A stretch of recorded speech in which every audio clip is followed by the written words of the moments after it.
Bonsoir mesdames et messieurs. Nous sommes en direct du studio Nkukwadio de Campus Monde. Campus Monde, cette chaîne éducative et d'information, cette chaîne scientifique qui fait la promotion de la science et de la technologie. Aujourd'hui, nous recevons le professeur Moustapha Diabaté, qui est indicamètre, créateur et fondateur de l'indicamétrie. À sa droite, nous avons le professeur Abbé, professeur titulaire, qui est de l'université Alassane Ouattara de Bouaké. Alors, ce matin, nous allons aussi parler de ce qui est comme la science et la découverte de la formule fondamentale de l'indicamétrie. Professeur Diabaté, alors, vous pouvez nous faire découvrir cette formule de l'indicamétrie qui est la science fondamentale, la formule fondamentale et la science fondamentale. Alors, vous pouvez nous expliquer un peu ce que c'est? Bien, je vous remercie.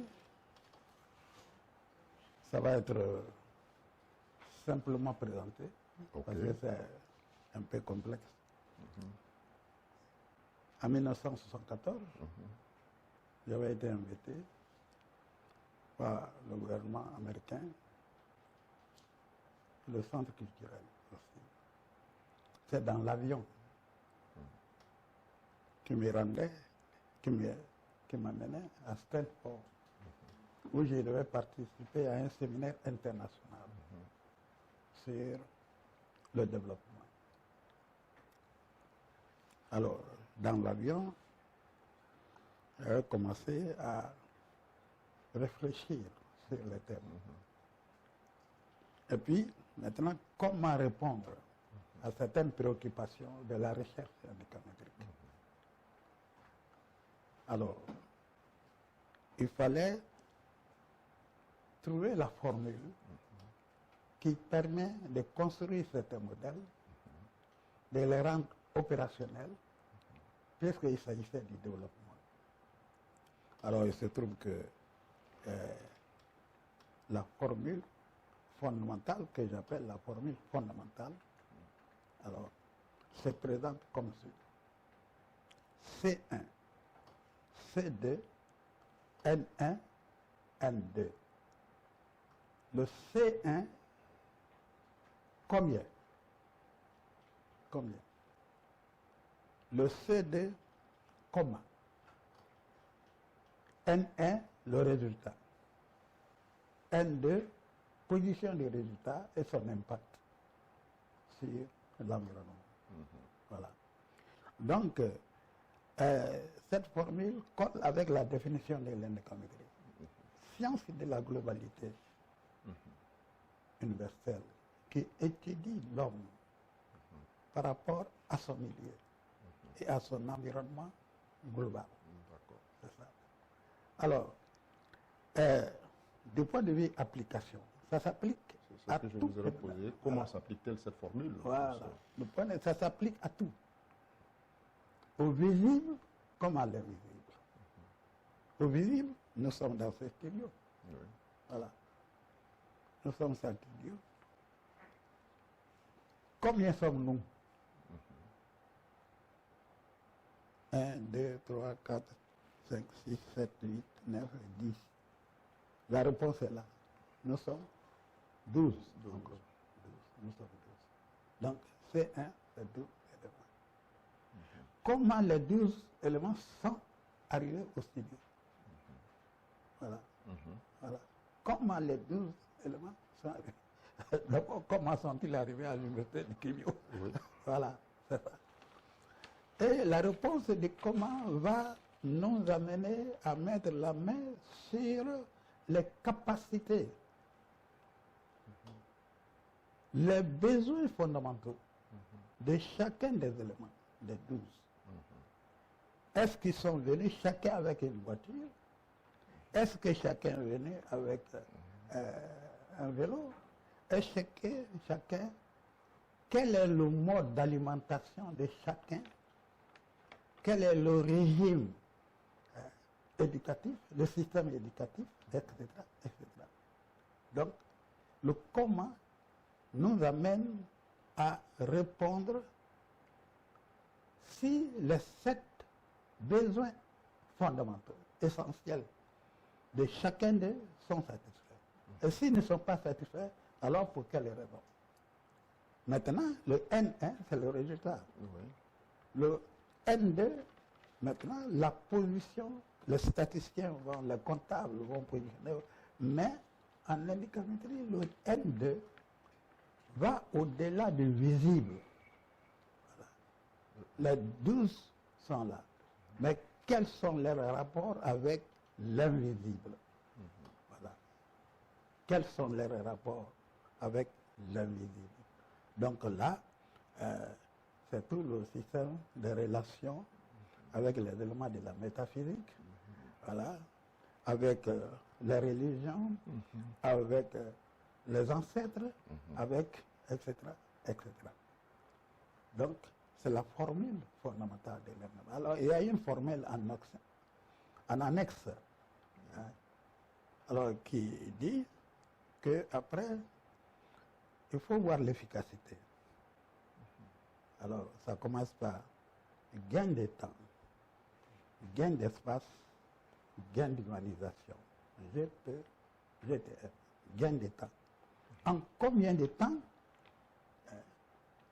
la construction du modèle prend? Et en combien de temps ça peut être appliqué pour que ça profite à l'ensemble des populations d'un environnement donné? Voilà. Et humanisation, alors, l'endométrie a identifié 3 phénomènes à partir desquels on peut savoir si une organisation, un État, une famille, une entreprise fonctionne bien ou pas par rapport à l'humanité. Alors, 1, c'est la déshumanisation. Voilà. Professeur, pour aller à la déshumanisation, je vais vous ramener un peu plus en arrière pour évoquer, à la lecture, on a quand même eu à essayer de comprendre un peu votre thèse de doctorat que vous avez nommé le modèle ivoirien de développement. C'est votre thèse de doctorat. Et à cette thèse, on a compris qu'il y avait un certain nombre de termes qui étaient la disparité et la domination. Et puis, vous avez développé un certain nombre de préoccupations au niveau d'argumenter des positions. Voulez-vous nous expliquer un peu plus cela? Parce que vous avez évoqué cela tout à l'heure. Voilà. Oui, bon, la déshumanisation, la déchétisation, etc. Alors, j'ai traité ça autrement dans ma thèse de doctorat sur le modèle ivoirien du développement. Oui. J'ai consacré un chapitre aux retombées de la croissance et du développement en Côte d'Ivoire. Ce chapitre est intitulé « Les gagnants et les perdants de la croissance en Côte d'Ivoire ». Le chapitre d'après, perspective, j'ai consacré ça à l'émergence. Voilà la situation. Il y a une lutte à mener contre les disparités. Mais si on mène cette lutte, quelles sont les décisions qu'il faut prendre pour permettre à la Côte d'Ivoire et à l'Afrique de s'auto-propulser? Alors, donc les gagnants et les perdants de la Côte d'Ivoire, à l'époque, si vous lisez ma thèse, il y a des régions qui avaient souffert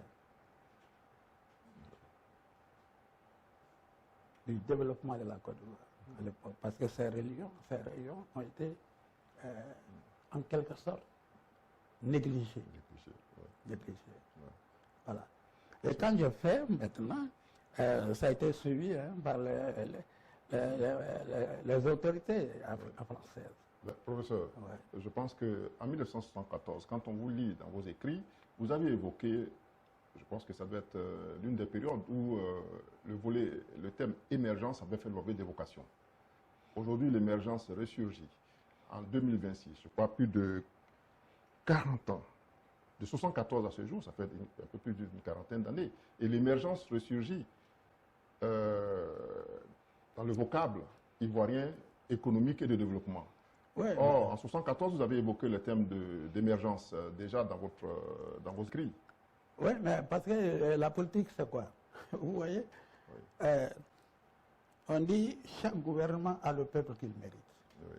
Voilà. Donc,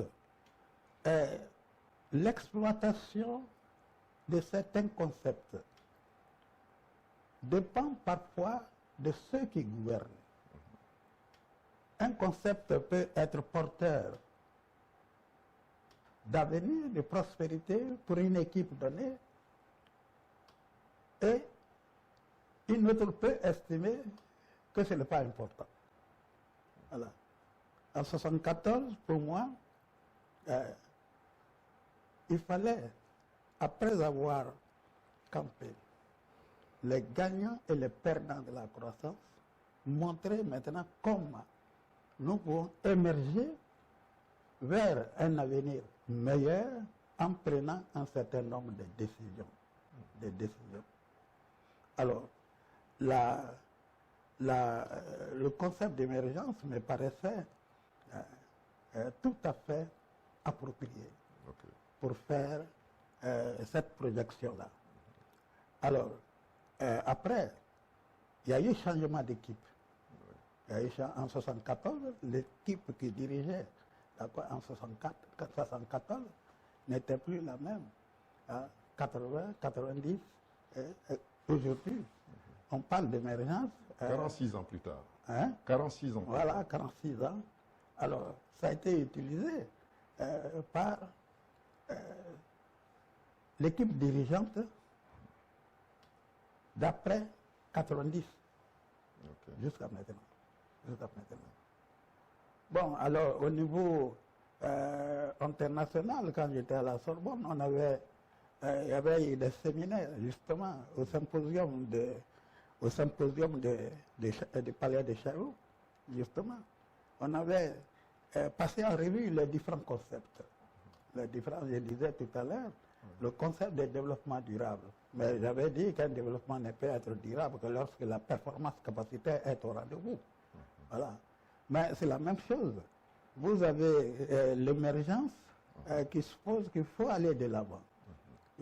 Mais pour aller de l'avant, il faut avoir des constantes autopropulsantes au point. C'est pour ça que j'ai présenté le tableau tout à l'heure. Lorsque les constantes autopropulsantes ne sont pas au rendez-vous, on tourne en rond, on pense qu'on développe, mais en réalité, on stagne. Et dans ma thèse, j'avais utilisé une phrase, j'ai dit, partout où se trouvent des hommes qui réfléchissent, tout est possible. 1. La stagnation. C'est-à-dire, on croit qu'on avance, mais en réalité, on stagne. Deuxièmement, le progrès. Alors, le progrès suppose qu'il faut utiliser justement ce que l'indicamétrie appelle les constantes autopropulsantes. Et si cela n'est pas fait, alors on développe la stag-croissance. On a tous les signes de développement dans les pays, etc. Mais aucune fraction importante de la population ne participe au progrès. Voilà. Et à partir de ce moment, les crises peuvent se développer. Et toujours dans ma thèse, il y a un paragraphe que j'ai consacré à la relatocratie. Alors, à la relatocratie. vous pouvez nous en parler un peu. C'est un mot. Alors, la relatocratie, j'ai dit que la relatocratie a mis au monde deux jeunes filles. La première s'appelle la médiocratie et la deuxième s'appelle la méritocratie. Si la première l'emporte sur la deuxième, alors attendez-vous à des crises plus ou moins insurmontables. Voilà. Tout ça, c'est dans ma thèse. Alors, j'ai l'habitude de citer un de mes collègues qui a soutenu une thèse comme ça, qui a dit le grand problème des chercheurs africains, c'est qu'on se demande si les dirigeants lisent vraiment les travaux de thèse, de recherche. Sinon, on n'a pas besoin d'aller faire le tour du monde pour dire qu'on va trouver. Moi, j'ai dit, vous prenez une constitution, on dit que la constitution, ben, c'est le référentiel des dirigeants. Mais qui peut nous dire que les différentes constitutions tiennent compte des messages d'un Birago Diop? Quand il dit nos morts ne sont pas morts. Alors, s'ils ne sont pas morts, pourquoi ne pas les associer à la recherche des solutions concernant l'avenir du pays? Mais quelle est la constitution qui met l'accent sur ça? Voilà. Effectivement.